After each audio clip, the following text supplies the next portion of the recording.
کم السلام علیکم۔ آج ہم جو اپنا ٹاپک سٹارٹ کرنے جا رہے ہیں اس کا ایک پارٹ ہم پچھلے لیکچر میں پڑھ چکے ہیں جو کہ یک خانگی نظام کے متعلق تھا۔ تو آج مشترک خاندانی نظام کو ہم نے دیکھنا ہے کہ اس کے کیا فوائد اور اس کے کیا نقصانات ہیں۔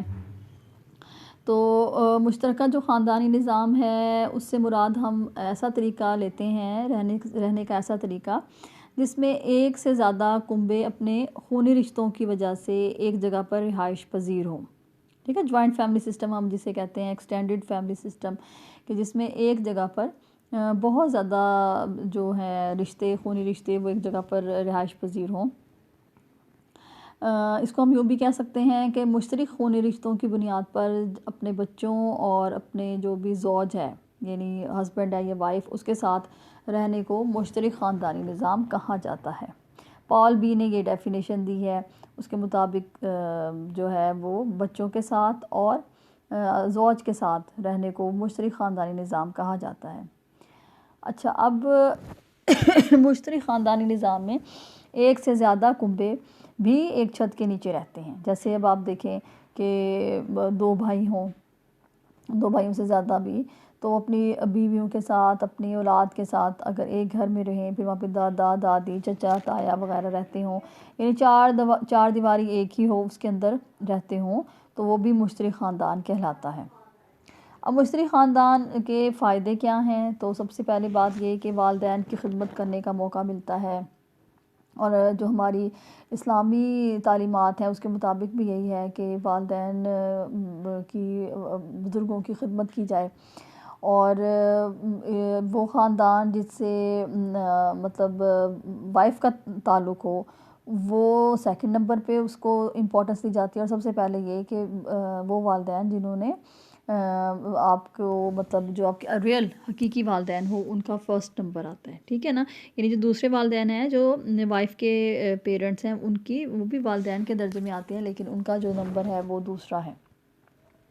تو مشترک خاندانی نظام میں کی وجہ سے ہمیں یہ موقع ملتا ہے کہ ہم اپنے والدین کی خدمت کریں، اور اگر بیوی کے جو والدین ہیں وہ ریلیٹیو ہیں تو ان کو بھی پھر آسانی کے ساتھ ان کی بھی خدمت کی جا سکتی ہے۔ اسی سسٹم کی وجہ سے جو ہماری مذہبی اور جو ہماری ثقافتی اقدار ہیں وہ ابھی تک زندہ ہیں، اور اسی لیے جو ہماری اقدار ہیں وہ ایک نسل سے دوسری نسل تک منتقل ہو رہی ہیں اس سسٹم کی وجہ سے۔ دوسرا جہاں تک ہم اس کا فائدہ دیکھیں تو وہ یہ ہے کہ ذمہ داریاں جو ہیں وہ ہم شیئر کر لیتے ہیں، یعنی جو ہماری خوشی غمی کا موقع ہوتا ہے اس میں بہت سے جو کام ہوتے ہیں، ذمہ داریاں ہوتی ہیں، وہ سب گھر کے افراد جو ہیں آپس میں بانٹ کر خوش دلی سے ان کو سر انجام دے دیتے ہیں۔ جیسے اب آپ یہ دیکھیں کہ اگر معاشی مسئلہ ہو، جیسے روزی کا ہے کہ کوئی جابس وغیرہ ارننگ کرنا، پھر گھرداری چلانا، بچوں کی پرورش کرنا، اور اس کے علاوہ مختلف جو گھر کے معاملات ہیں ان کو سلجھانا، تو یہ مشترک خاندانی نظام میں تمام افراد جو ہیں مل کر ان کو حل کرتے ہیں۔ پھر اگر معاشی طور پر دیکھا جائے تو سارا بوجھ جو ہے وہ ایک بندے پر نہیں اس میں آتا، بلکہ خاندان کے تمام افراد مل جل کر جدوجہد کرتے ہیں اور گھر کی بے خوشحالی لانے کے لیے، اور اسی وجہ سے جو خاندان ہے وہ انتشار سے بچتا ہے، کیونکہ معاشی طور پہ سب ایک دوسرے کا ساتھ دیتے ہیں، یعنی ارننگ کے لیے، کمانے میں اور گھر کی خوشحالی میں۔ سوشلائزیشن یعنی سماجی تربیت بھی ہوتی ہے اس سسٹم کی وجہ سے کہ تمام افراد جو خانہ ہیں ان کو سماجی تربیت کے موقع ملتے ہیں، ایکول موقع ملتا ہے، اور اس کے علاوہ یہ کہ جو خاندان کے افراد ہیں وہ انفرادیت پسندی کا شکار نہیں ہوتے، وہ سماجی کاموں میں، بھلائی کے کاموں میں بڑھ چڑھ کر حصہ لیتے ہیں، ایک دوسرے کی ہیلپ کرنا، اور کافی وہ لوگ سوشل ہوتے ہیں جو اکٹھے رہتے ہیں۔ تعلقات میں مضبوطی ہوتی ہے اس سسٹم میں، بے تکلفی ہوتی ہے اور گہرا پن ہوتا ہے، اور والدین کے اور اولاد کے آپس کے تعلقات مضبوط ہوتے ہیں۔ اس کے علاوہ جو دوسرے رشتے ہیں جیسے دادا دادی ہے، چچا تایا وغیرہ، ان کی اولادوں کے آپس کے تعلقات، ان میں بھی گرم جوشی پائی جاتی ہے، یعنی دکھ میں وہ سب لوگ اکٹھے ہوتے ہیں۔ سماجی اور جذباتی تحفظ بھی ہمیں اس سسٹم کی وجہ سے ملتا ہے کہ اگر اللہ نہ کرے کسی بچے کی مدر کی ڈیتھ ہو جائے یا اس کے فادر کی، تو وہ جو اس کی بچوں کی جو پراپر نگہداشت ہوتی ہے، جو ان کی تربیت ہوتی ہے، پھر وہ گھر کے دوسری خواتین جو ہیں وہ اس ذمہ داری کو پورا کرتی ہیں۔ تو اس سسٹم میں تنہائی کے، مایوسی کے، نا امیدی کے جو خطرات ہیں وہ بہت کم ہوتے ہیں، اور جو لوگ بے روزگار ہوں یا معذور یا یتیم، ان کو بھی اس سسٹم کے تحت تحفظ ملتا ہے۔ پھر بھرپور رہنمائی مہیا ہوتی ہے کہ چھوٹے بچوں کی پرورش کیسے کرنی ہے، ان کی دیکھ بھال کیسے کرنی ہے، کہ نوجوان اتنے تجربہ کار نہیں ہوتے، تو اگر بچوں کی جو نیولی میرڈ لوگ ہوں گے، یا کہنا چاہیے کہ جو ابھی ینگ ہیں کپلز، ان کو گائیڈ کیا جاتا ہے کہ بچوں کو کیسے پالنا ہے، ان کی کیسے پرورش کرنی ہے۔ اس کے علاوہ یہ کہ مختلف مسائل کو حل کرنا اور لائف پارٹنر کا چوز کرنے میں ہیلپ کرنا، اور کون سی سے بات صحیح ہے، کون سی غلط ہے، کون سا جو ہے، مطلب پوری گائیڈ لائن پرووائڈ کرتا ہے ہمیں۔ مشترک خاندانی سسٹم کے تحت ہمیں پوری گائیڈنس ملتی ہے۔ اس کے علاوہ ایک پازیٹیو کمپٹیشن کی فضا بھی پیدا ہوتی ہے، جیسے کزنز میں چچا زاد ہیں، تایا زاد، پھوپھی زاد، ماموں زاد، ان میں ایک پازیٹیو کمپٹیشن پیدا ہوتا ہے، اور اس کی وجہ سے ان کی شخصیت کی نشوونما بھی اچھی ہوتی ہے، اور ان کی جو ہے ایک پرسنالٹی میکنگ میں بھی بہت اہم رول ہوتا ہے۔ تو کنفلکٹ جو ہیں، آپس کے جو کشمکش ہے، غلط فہمیاں پیدا ہونا، اور اس میں بڑے جو مشترک خاندانی نظام ہے اس میں بہت آسانی سے یہ رفع کی جا سکتی ہیں غلط فہمیاں، اور اگر کوئی کنفلکٹس ہیں تو وہ۔ اور پھر ایک بہت اہم بات جو میں پہلے بھی بتا چکی ہوں، کہ جو خاندانی ہماری ویلیوز ہیں وہ شفٹ ہونا، ایک نسل سے دوسری نسل میں شفٹ ہونا، وہ بھی بہت آسانی سے اس سسٹم کے تحت ممکن ہوتا ہے، ٹھیک ہے۔ اور اس کے علاوہ یہ دیکھیے کہ وراثت کا جو ہم نے دیکھا تھا یہ خانگی سسٹم میں بھی، تو وراثت جو ہے اس کی تقسیم بہت اچھی طرح سے ہوتی ہے، اور ایک اور بھی اس میں طریقہ کار ہوتا ہے کہ جائیداد تقسیم نہیں کی جاتی، اور اسے اکٹھا رکھا جاتا ہے تاکہ جو مشترکہ پیداوار ہو اس سے فائدہ لیا جا سکے۔ اور اس میں یہ ہوتا ہے کہ وہ پراپرٹی پوری فیملی کی کہلاتی ہے، وہ کسی ایک فرد کی ملکیت نہیں ہوتی، پوری فیملی جو ہے وہ پھر اس سے فائدہ اٹھاتی ہے۔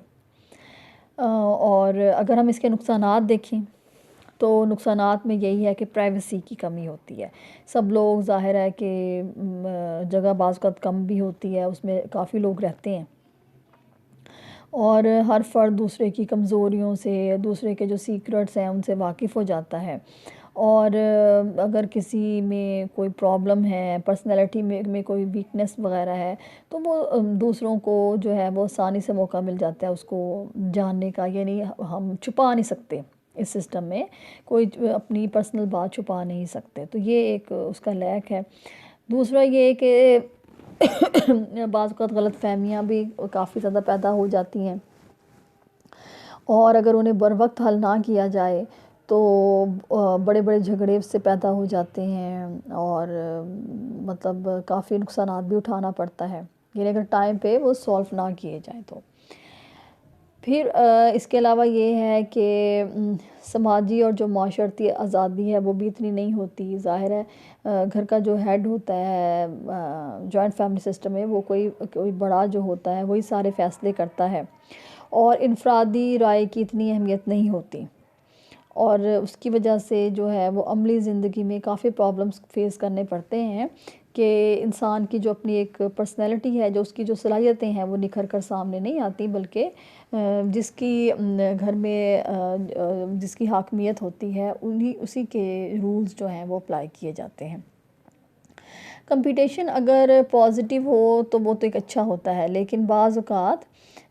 اکٹھے رہنے کی وجہ سے جو کمپٹیشن ہے وہ غیر صحت مندانہ ہو جاتا ہے،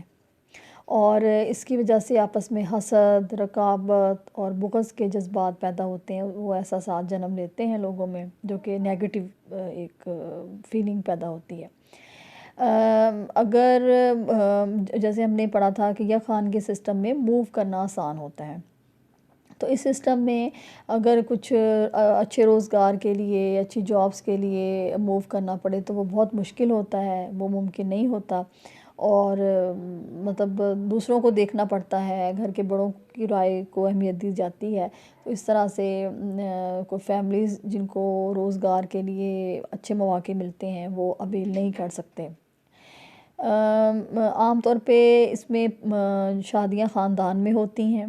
اور اس کی وجہ سے کئی ذہنی اور جسمانی امراض جو ہیں وہ آئندہ نسلوں میں منتقل ہوتے ہیں۔ اس میں دماغی کمزوری ہے، ڈائبٹک کا مسئلہ یا دل کی بیماریاں جو ہیں وہ عام مسائل ہیں جو خاندانی شادیوں میں ہوتے ہیں، پیدا ہوتے ہیں۔ آگے ہے کہ معاشی اگر ہم مسائل کو دیکھیں تو مشترک خاندانی نظام میں معاشی طور پہ کافی مسائل کا سامنا کرنا پڑتا ہے، کیونکہ تمام جو لوگ ہیں رہ رہے ہیں، فیملیز رہ رہی ہیں ایک ہی گھر میں، اس کی آمدنی اور اخراجات مشترک ہوتے ہیں، اور جتنے لوگ کما رہے ہیں وہ ان کی ارننگ ایک ہاتھ میں ہوتی ہے جو گھر کا ہیڈ ہوتا ہے۔ وہی شخص جو ہوتا ہے وہ خاندان کے ہر فرد کی ضروریات پوری کرنے کا ذمہ دار ہوتا ہے۔ اس سے یہ ہوتا ہے کہ جو زیادہ محنت کرنے والے لوگ ہوتے ہیں، زیادہ ارن کرنے والے لوگ ہوتے ہیں، ان کی اتنی زیادہ ان کو اتنی اپریسیشن نہیں ملتی ہے، کہنا چاہیے کہ ان کی دل شکنی ہوتی ہے، اور ضروریات جو چونکہ پوری ہو جاتی ہیں سب لوگوں کی، اس لیے جو لوگ کم ارن کرتے ہیں ان میں اتنا کام کرنے کی لگن پیدا نہیں ہوتی، اور اس طرح سے خاندان میں معاشی طور پہ پھر آپس میں جھگڑے وغیرہ شروع ہو جاتے ہیں، کیونکہ ظاہری بات ہے کہ جو بندہ زیادہ ارن کر رہا ہے وہ یہ سمجھتا ہے کہ میرا رائٹ ہے کہ مجھے زیادہ ملے، اور جو کم ارن کر رہا ہے اس کو اتنا نہیں ملنا چاہیے، لیکن چونکہ تمام لوگوں کی ضروریات پوری ہو رہی ہوتی ہیں، اس لیے جو زیادہ ارن کر رہا ہوتا ہے اس کی بہت زیادہ حوصلہ شکنی بھی ہوتی ہے، دل شکنی بھی ہوتی ہے۔ تو یہ کچھ فوائد اور کچھ نقصانات تھے مشترک خاندانی نظام کے۔ آگے جو ہمارا لاسٹ یعنی تھرڈ ہے، ہم یہ ساخت کے حساب سے خاندانی نظاموں کو پڑھ رہے ہیں، تو اس میں یک زوجگی خاندان ہے۔ یک زوجگی خاندان سے مراد وہ خاندان ہے جس میں مدر یا فادر میں سے کوئی ایک بچوں کے ساتھ نہ رہتا ہو، علیحدہ رہتا ہو، یعنی یا تو اللہ نہ کرے ان کی ڈیتھ ہو چکی ہو فادر کی یا مدر کی، یا کوئی علیحدگی ہو جھگڑے کی وجہ سے یا طلاق کی وجہ سے، تو یہ سسٹم جو ہے وہ پیدا ہوتا ہے یک زوجگی خاندان۔ ایسے خاندان جو ہوتے ہیں وہ ماہر نفسیات کی مطابق نامکمل ہوتے ہیں، ان میں رہنے والے افراد جو ہوتے ہیں ان کی شخصیت کافی منتشر ہوتی ہے، اور وہ ان کی پرسنالٹی اتنی پازیٹیو نہیں ہوتی، اور جو پیرنٹس میں سے سنگل پیرنٹ جو ہوتا ہے جس کو بچوں کی کفالت کرنی پڑتی ہے، ان کی دیکھ بھال کرنی پڑتی ہے، اس پہ کافی ذمہ داریاں پڑ جاتی ہیں، اسے ڈبل کام کرنا پڑتا ہے، یعنی گھر کو بھی دیکھنا، باہر کو بھی دیکھنا، ارننگ بھی کرنا، اس پہ بہت زیادہ ذمہ داریاں ہوتی ہیں۔ مغربی جہاں تک ممالک ہیں وہاں پہ ایسے خاندانوں کی تعداد کافی زیادہ ہے، ہمارے الحمدللہ پاکستانی معاشرے میں اس کی شرح کم ہے، اور عموماً اس فیملی کا کوئی اتنا فائدہ نہیں ہوتا بلکہ نقصانات ہوتے ہیں، جیسے میں نے بتایا کہ بچوں کی پرسنالٹی تباہ ہو جاتی ہے اس سسٹم میں، اور عموماً جو ہوتے ہیں معاشی طور پہ ایسے خاندان غربت کا شکار ہوتے ہیں، اور ان کے گھر کے حالات اچھے نہیں ہوتے، اور اگر مدر کو دیکھا جائے تو مدر اپنی اولاد کی تنہا پرورش نہیں کر سکتی، اس کو مسائل کا سامنا کرنا پڑتا ہے، اس میں معاشی مسئلے بھی ہیں، اس کے علاوہ یہ ہے کہ بچوں کی مناسب تعلیم و تربیت بھی مشکل ہو جاتی ہے، اور بچے جو ہیں وہ والد کا سایہ سر پہ نہ ہونے کی وجہ سے ایسی بہت سی غیر قانونی غیر سماجی سرگرمیوں میں حصہ لینا شروع کر دیتے ہیں، اور ظاہری بات ہے کہ وہ ان کے لیے ان کے فیوچر کے لیے بہت نقصان دہ ہے، معاشرے کے لیے بہت نقصان دہ ہے۔ تو اگر فادر کو بچوں کی دیکھ بھال کرنی پڑے تو ظاہری بات ہے کہ وہ ماں کا کردار نہیں ادا کر سکتے، گھرداری کو سنبھالنا، امور خانہ داری کو دیکھنا، یہ مردوں کے لیے بہت مشکل ہے، تو اس کے نقصانات بہت زیادہ ہیں، اس کے فوائد کوئی بھی نہیں ہیں اس سسٹم کے۔ جو نیکسٹ ہمارا ٹاپک ہے وہ ہے رہائش کے حوالے سے. اگر ہم خاندان کی تقسیم دیکھیں تو رہائش کے حساب سے پدر مقیمی ہے اور مادر مقیمی اور آزاد مقیمی. پدر مقیمی میں یہ ہے کہ شادی کے بعد لڑکا جو ہے وہ اپنی وائف کے ساتھ اپنے ماں باپ کے گھر میں رہے. جیسے جو ہمارے ہاں عموماً ہوتا ہے خاندانی نظاموں میں، یہ ہے کہ لڑکا جو ہے وہ اپنے گھر میں لے کے آتا ہے، پیرنٹس کے گھر میں اپنی وائف کو لے کے آتا ہے. تو برٹ ایڈم کے مطابق پدر مقیمی خاندان سے مراد ایسا خاندان ہے، ایسا نظام ہے جس میں بیٹے اپنی دلہن کو بیاہ کر اپنے باپ کے گھر لاتے ہیں اور بیٹیاں بیاہ کر اپنے خامد کے گھر جاتی ہیں. اس طرز خاندان میں فرد جو ہے وہ اپنے والدین کے ساتھ زندگی بسر کرتا ہے اور اپنی جو بیوی ہے اس کو بھی اسی گھر میں رکھتا ہے اور بہت سے معاملات میں اپنے والدین کے انڈر ہوتا ہے، ان کا محتاج ہوتا ہے. جب بیٹیاں بیاہ کر اپنے سسرال چلی جاتی ہیں پھر نئی نسل اس گھر میں پروان چڑھتی ہے اور وہ بھی پھر یوں ہوتا ہے کہ شادیوں کے بعد اپنی بیویوں کو اپنے ساتھ رکھتے ہیں. اس طرح دیکھا جاتا ہے کہ ایک گھر میں 3 نسلیں بھی رہتی ہیں. تو ہمارے ہاں بھی اور مطلب اگر ہم دیکھیں کہ برصغیر پاک و ہند میں یہی خاندانی نظام دیکھنے میں آتا ہے. جہاں تک بات ہے مادر مقیمی خاندان کی تو اس میں یہ ہوتا ہے کہ اگر بیٹیاں اپنے شوہر کے سمیت والدین کے گھر رہائش اختیار کریں تو یہ مادر مقیمی کہلاتا ہے، یعنی بیوی کے گھر میں یا ان کے ساتھ رہنا. شادی کے بعد بیوی کے گھر والوں کے ساتھ رہنا جو ہے وہ ہمارے معاشرے میں اتنا اچھا نہیں سمجھا جاتا. اور مطلب لیکن اگر کچھ ایسے ایکسیپشنل کیسز ہیں جیسے دولہا کا کوئی جو مرد ہے اس کا کوئی رشتہ دار نہ ہو زندہ، اور اس میں یہ ہے کہ شرط رکھی جاتی ہے شادی کے وقت کہ وہ ادھر مطلب دلہن کے گھر میں رہے گا، یا یہ کہ دلہن اپنے جو ہے والدین کی اکلوتی اولاد ہو اور اس کے گھر والے جو ہے اپنی بیٹی کو اپنے پاس رکھنا چاہیں، تب بھی یہی خاندان کی صورت سامنے آتی ہے مادر مقیمی خاندان کی. آزاد مقیمی خاندان میں کیا ہوتا ہے کہ شادی کے بعد جو شادی شدہ جوڑا ہے وہ اکیلے رہائش اختیار کرتے ہیں، ٹھیک ہے، اور سیپریٹ اپنا گھر لیتے ہیں، اس میں رہتے ہیں. اس میں شادی شدہ جوڑا کسی کے والدین کے ساتھ رہنے کی بجائے اپنی مرضی سے گھر بناتا ہے، اور یہ صورتحال کافی آئیڈیل سمجھی جاتی ہے کیونکہ اس طرح اس جوڑے کو نوبیاتا جوڑے کو کسی کے پاس نہیں رہنا پڑتا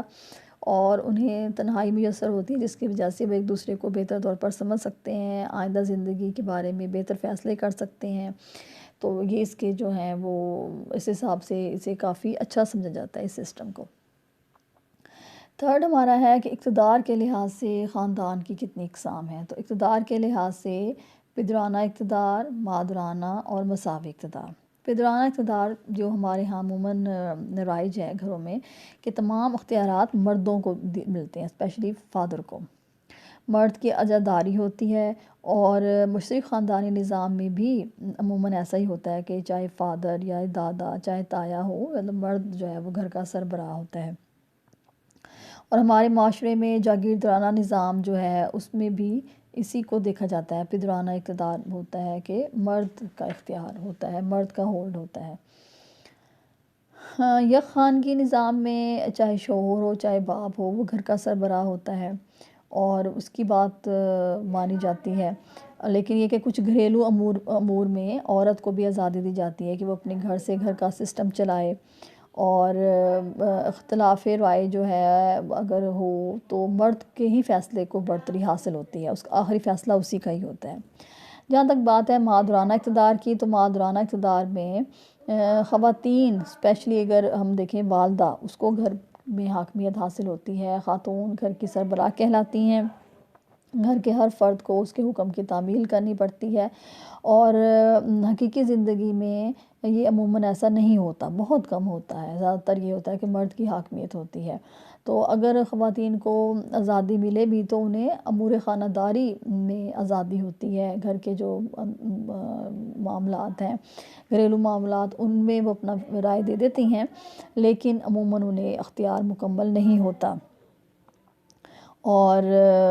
اس سے کیا ظاہر ہوتا ہے، اس سے یہ پتہ چلتا ہے کہ خواتین کو ایسی حاکمیت یا اجارہ داری کبھی بھی نہیں ملی. اور آپ کو پتہ ہے ہمارے دین میں بھی مرد کی حاکمیت کا ہی تصور ہے، خواتین کی حاکمیت کا نہیں ہے.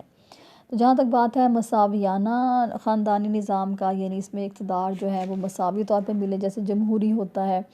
اس میں یہ ہے کہ مرد اور عورت دونوں کو برابر کے اختیار ہوتے ہیں کہ وہ مل کر فیصلہ کریں، باہمی مشاورت سے کریں،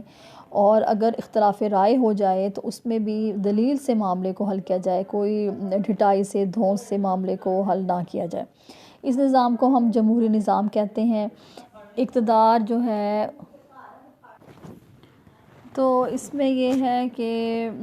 عموماً جو ہے اقتدار کی تقسیم کے حوالے سے خاندانی نظام کی اس قسم کو بہت زیادہ مقبولیت اب حاصل ہو رہی ہے، کیونکہ اس میں کسی کی عزت نفس جو ہے وہ مجروح نہیں ہوتی، اور کسی کو بھی موقع نہیں ملتا دوسروں پہ جبر کرنے کا۔ اور اس کے علاوہ یہ ہے کہ اس نظام کی یہ خوبصورتی ہے کہ کوئی بھی دوسرے کو بلا وجہ یا بلا ضرورت جو ہے وہ اپنی بات منوانے کی کوشش نہیں کرتا، جس کی وجہ سے گھر کا ماحول تناؤ سے پاک ہوتا ہے، خوشگوار رہتا ہے۔ تو یہ تو ہمارے سارے سسٹمز تھے جو ہم نے اسٹرکچر کے حساب سے دیکھے، ساخت کے حساب سے، رہائش کے حساب سے، اقتدار کے حساب سے۔ تو اب ہم یہ بھی بڑی امپورٹنٹ بات ہے کہ جو خاندان کی جو سرکل ہے، جو اس کا لائف سائیکل ہے، جو اس کی سٹیجز ہیں، ان کو بھی دیکھا جائے کہ وہ کون سی ہیں۔ تو اس کے ساتھ میں آپ کو تھوڑا سا ان کے بارے میں بتا دیتی ہوں کہ جو فیملی سرکل ہوتا ہے، فیملی لائف سائیکل ہوتا ہے، تو وہ ہر گھر کا تقریباً ایک جیسا ہوتا ہے کہ پہلے والدین اپنے بچوں کو پالتے ہیں، ان کی پرورش کرتے ہیں، ان کی تعلیم و تربیت کرتے ہیں، پھر ان کی جب وہ روزگار کے قابل ہوتے ہیں تو ان کی شادیاں ہوتی ہیں، پھر ان کا علیحدہ گھر بنتا ہے، پھر جب ان کا علیحدہ گھر بنتا ہے تو اس کے بعد ایک نئی جو نسل ہے وہ پیدا ہوتی ہے، اور پھر اس کے پیرنٹس جو ہیں، جو نیا گھر بنایا ہے جنہوں نے، وہی ذمہ داریاں اٹھاتے ہیں۔ تو جو فرد ہے اور خاندان ہے، اس کی زندگی میں بہت مماثلت ہے، اس کا جو نقطۂ آغاز، نقطہ انجام، لائف سائیکل جو ہے وہ ریپیٹ ہوتا رہتا ہے، بار بار یہی چکر جو ہے وہ چلتا رہتا ہے، ٹھیک ہے۔ تو ہر فرد جو اس دنیا میں آتا ہے، آپ کو پتہ ہے کہ وہ پھلتا پھولتا ہے، پھر اس کی نوعمری کی عمر ہوتی ہے، پختگی ہوتی ہے، پھر بڑھاپا کو پہنچ جاتا ہے۔ تو زندگی کے تمام ادوار میں فرد کی ذہنی اور جسمانی تبدیلیوں میں ایک تسلسل پایا جاتا ہے، اور خاندانی تسلسل کو اگر ہم اس کا جائزہ لیں تو ہمیں اندازہ ہوتا ہے کہ خاندان کن مخصوص مسائل سے دوچار ہوتا ہے، خاندانوں کی ترقی میں کون سی رکاوٹیں، کون سی کمزوریاں، کون سی مسائل ہوتے ہیں، اور ان کمزوریوں اور کوتاہیوں کو ہم کیسے ختم کر سکتے ہیں۔ اور اس کے علاوہ یہی کہ چند سال قبل جو پیدا ہونے والے بچے ہوتے ہیں وہ پھر جوانی، لڑکپن گزارتے ہیں، جوانی میں قدم رکھتے ہیں، اور پھر اس طرح بچوں کی جو ضروریات کے لیے خاندان کو وسعت دینی پڑتی ہے، پھر یہی جو ہے بعد میں بیاہ کر اپنا اپنا گھر بساتے ہیں، اور جو خاندان ہے وہ دوبارہ ادھیڑ عمری میں میاں بیوی تک سمٹ جاتا ہے۔ تو یہ ہے تو کافی سچویشن جو ہے وہ سوچ بچار کرنے والی کہ انسان کا آغاز اور پھر اس کا انجام۔ تو اس طرح سے اگر ہم دیکھیں تو افراد خانہ کی جو تعداد کے گھٹنے اور بڑھنے کو، تو ہم انہیں دو ادوار میں تقسیم کرتے ہیں: پھیلتا ہوا خاندان اور سمٹتا ہوا خاندان۔ یعنی ایک میں آگے بچے ہو رہے ہیں، وہ پھیل رہا ہے، اور دوسرے میں کیا ہو رہا ہے کہ بچے بیاہ کر علیحدہ علیحدہ گھر میں شفٹ ہوتے ہیں، اور وہ آخر میں میاں بیوی بچ جاتے ہیں، جو کہ سمٹتا ہوا خاندان ہے۔ اس میں مختلف رائے ہیں، اور کچھ لوگوں نے اس ادوار کو 4 حصوں میں تقسیم کیا ہے۔ یعنی پہلا مرحلہ وہ جس میں شادی شدہ جوڑا اپنی معاشی خود مختاری کا ثبوت دیتا ہے، یعنی اپنی کفالت خود کرتا ہے، الگ گھر بساتا ہے، پھر بچوں کی پیدائش ہوتی ہے، خاندان میں اضافہ ہوتا ہے۔ پھر تیسرا مرحلہ یہ کہ بچے جوان ہوتے ہیں، اپنی تعلیم مکمل کرتے ہیں، روزگار سے وابستہ ہوتے ہیں،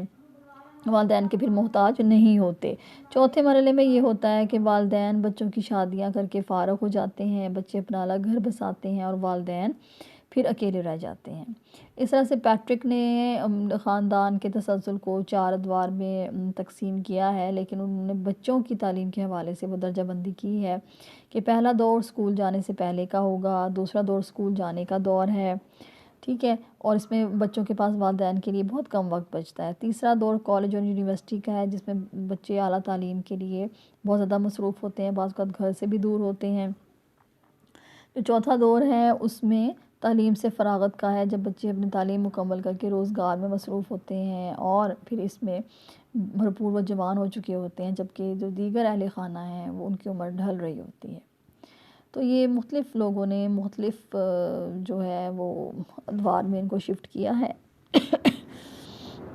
اس میں ہم یہ بھی کہہ سکتے ہیں کہ جو خاندانی تسلسل ہے، اگر ہم اس کو 8 ادوار میں تقسیم کریں تو اس میں پہلا جو دور ہے وہ ہے شادی شدہ جوڑا بغیر اولاد کے، پھر شادی شدہ جوڑا بچے کی پیدائش سے 10 ماہ تک،